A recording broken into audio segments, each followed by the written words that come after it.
Pero bueno, vamos a hablar de otra cosa, nosotros, Flor, nos vamos a concentrar en este caso con la presencia que está acá con nosotros y le vamos a dar la bienvenida de Adriana Flores Márquez. Ella es de Venezuela, es abogada y es especialista en derechos humanos y está acá en Tucumán porque va a estar dando una charla donde va a contar un poco su experiencia, ¿no?, respecto a lo que es la crisis humanitaria, el éxodo en Venezuela y los distintos procesos y el trabajo que ha realizado ella, sobre todo documentando y contando distintas experiencias vinculadas a la violación de derechos humanos y a los excesos del gobierno venezolano. ¿Cómo te va? Bienvenida. Hola, ¿qué tal? Buen día, muchísimas gracias por la invitación. Bueno, nos contabas recién fuera de aire cómo arranca, ¿no?, este proceso tuyo, porque bueno, sos abogada y decíamos especialista en derechos humanos, ¿no? Y hoy concretamente y en esos momentos vos estás hace poquito acá en Argentina, ¿no? Un año. Un año y medio, sí. Queríamos saber por qué llegaste a nuestro país y cuál fue tu trabajo, ¿no?, en Venezuela concretamente. Ok, muy bien. Bueno, en cuanto a mi historia personal, muy bien sabemos que en Venezuela existe una emergencia humanitaria que ha llevado a que ya más de 4 millones de venezolanos, según cifras de la ONU, hayan abandonado Venezuela. Pero no solamente el tema de la escasez de la comida, de los medicamentos, de los índices de violencia tan graves en Venezuela me llevaron a salir de allí, sino que fue fundamentalmente una orden de detención que se me hace en mi contra a través de un tribunal militar. Esto, por supuesto, es una acción inconstitucional porque en Venezuela se prohíbe que los juzgados militares puedan juzgar a los civiles, exactamente. Entonces, dentro de esta orden de detención también habían otros 22 chicos y chicas, algunos de ellos fueron detenidos en Venezuela y los demás pues corrimos con la suerte de poder salir del país. Bueno, ¿y qué hacías en Venezuela para que surja todo esto, para que después te vayas? Y también te formaste como periodista ciudadana, así que sos nuestra colega también. Contanos qué hacías ahí. Gracias, gracias. Durante el 2017, fundamentalmente, durante las protestas antigubernamentales que ocurrieron durante este año, me enfoqué mucho en documentar lo que ocurrían dentro de las manifestaciones. Es decir, en los confrontamientos que habían entre la Guardia Nacional, entre la policía, con los manifestantes, con mi cámara, con mi teléfono, sí, me ponía a tomar videos de lo que ocurría para poder precisamente informar hacia afuera qué era lo que estaba ocurriendo durante las manifestaciones. Porque lamentablemente con la censura que hay de los medios de comunicación en Venezuela, mucha gente no sabía que en mi ciudad, en Barinas, por ejemplo, habían protestas fuertes, habían confrontamientos, hubo personas que incluso fueron asesinadas durante estas protestas en el 2017. Y vos estabas en ese frente de choque. Estaba en ese frente de choque y bueno, también me respaldaban mucho los manifestantes que estaban allí porque ellos sabían que mi trabajo pues era muy importante para que la gente supiera que era lo que estaba ocurriendo allí. Y lo mismo pasó también en otras ciudades con otras personas que también tomaron este rol, ¿no? Se convirtieron quizá en periodistas ciudadanos, como vos decís, y que documentaban a su manera, con sus elementos y con sus herramientas, esto que pasa en Venezuela, ¿no? Sí, así es. De hecho, básicamente el periodismo en Venezuela se ha convertido en un acto heroico. Hay muchos periodistas y personas que también han fungido como periodistas ciudadanos que han estado documentando, relatando lo que ocurre en sus ciudades, en sus poblaciones, precisamente para dar a conocer lo trágico y lo duro que está viviendo Venezuela en estos momentos. ¿Y en dónde se publicaba eso? ¿Quiénes reflejaban lo que ustedes capturaban ahí? ¿En qué medios, redes? Sobre todo los medios regionales y nacionales, los medios de comunicación que aún subsisten y que logran sobre todo a través de Internet sobrevivir, porque afortunadamente el Internet todavía no ha sido controlado fuertemente, aunque lamentablemente hay medios que en Venezuela no aparecen. Por ejemplo, Infobae en Venezuela no se puede ver a menos que tengas un Claro. BPI. Hubo también algunos medios de comunicación internacionales que se comunicaron conmigo para poder relatar un poco lo que ocurría en mi ciudad. ¿Qué es lo que has podido documentar? ¿Qué te deja este trabajo de periodista que ejerciste en Venezuela y cómo hoy lo trasladas acá a Argentina? Bueno, mi trabajo fundamentalmente, además de documentar durante las manifestaciones, fue la de poder documentar, registrar las violaciones a los derechos humanos a los que eran sometidos las personas que eran detenidas durante las manifestaciones. En Venezuela hubo más de 1000 detenidos solamente en el 2017, sin contar las protestas de este año, sin contar las protestas del 2014, entre años anteriores que también ha habido protestas. Entonces, mi trabajo era constatar cuál era el estado de los chicos y de las chicas que eran detenidos, poder verificar la información sobre sus datos personales, poder revisar y tomarle fotografía a los reportes médicos que les hacían para poder constatar de que efectivamente había ocurrido una violación de derechos humanos en el contexto de las manifestaciones. ¿Y qué tipo de violaciones eran? Fundamentalmente se daban detenciones arbitrarias, torturas, privación de alimentos, de agua, privación de medicinas cuando estaban enfermos, porque lamentablemente el hacinamiento dentro de las cárceles venezolanas hace que la gente se enferme fácilmente. Incomunicación con los familiares, imposibilidad de poder escoger sus abogados, entonces también el debido proceso no era respetado, entonces básicamente hay personas que les hacían juicios sin pruebas y no tenían pues más opción que estar con este juicio ilegal. Claro. Y contanos, bueno, cómo estás trabajando acá en Argentina, ¿no? Porque sos abogada también, especializada en derechos humanos.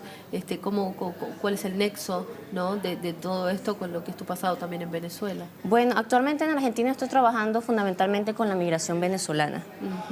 Aquí me dedico sobre todo a hacer diagnósticos junto con mi grupo de trabajo, todos voluntarios por supuesto, para saber cuáles son las principales necesidades del venezolano en Argentina y poder también ayudar a encaminar soluciones a estos problemas.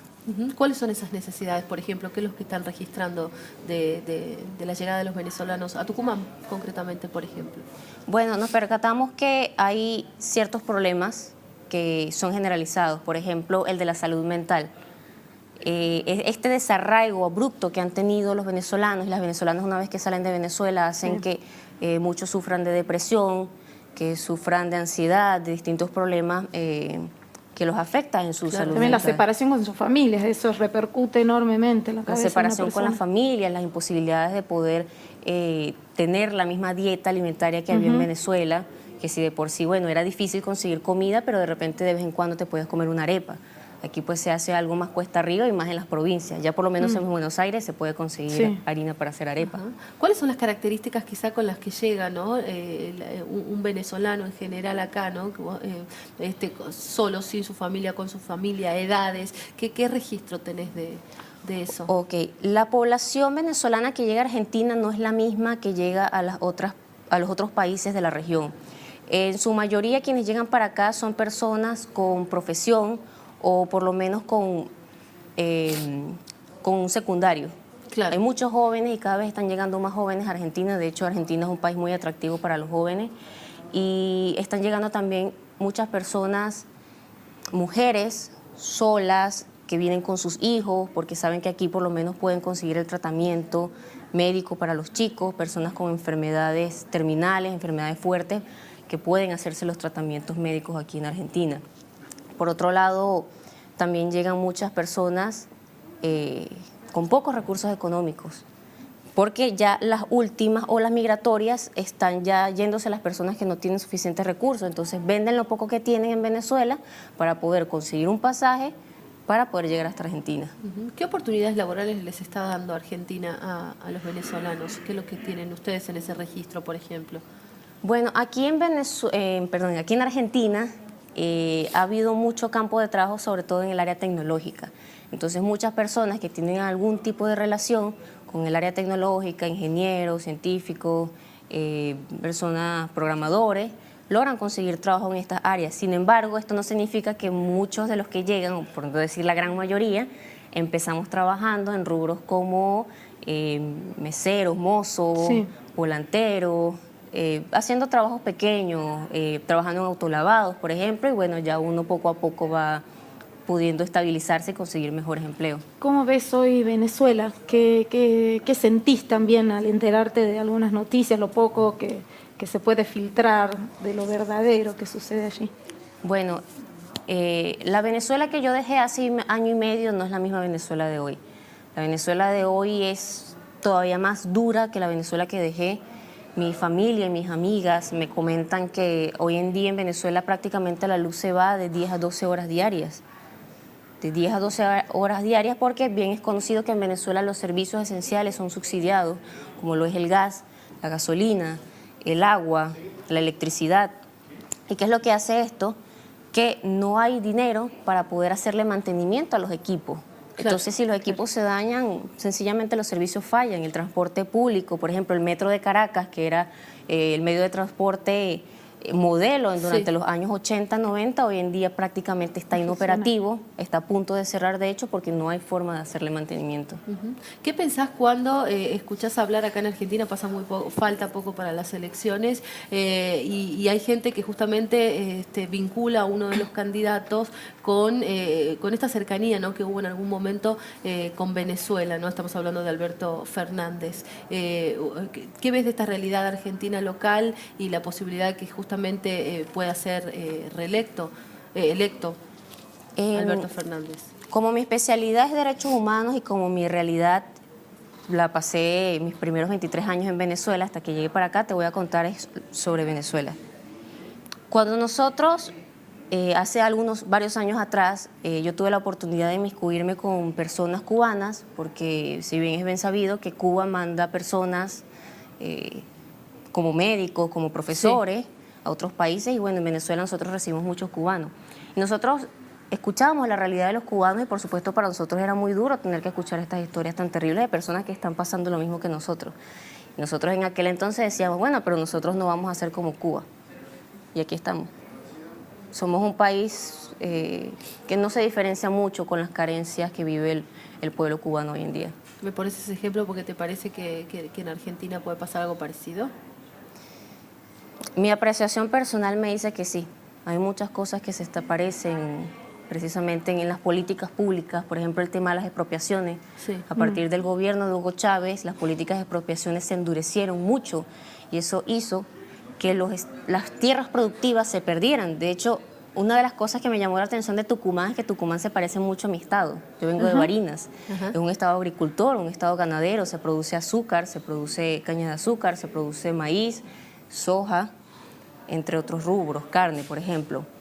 Y yo recuerdo que desde pequeño políticas de expropiación de las tierras en mi ciudad, en mi estado, hicieron que hoy en día estas tierras sean improductivas, muchos de los animales fallecieron, los cultivos se perdieron y bueno, hoy en día no tenemos ni siquiera para abastecernos nosotros mismos.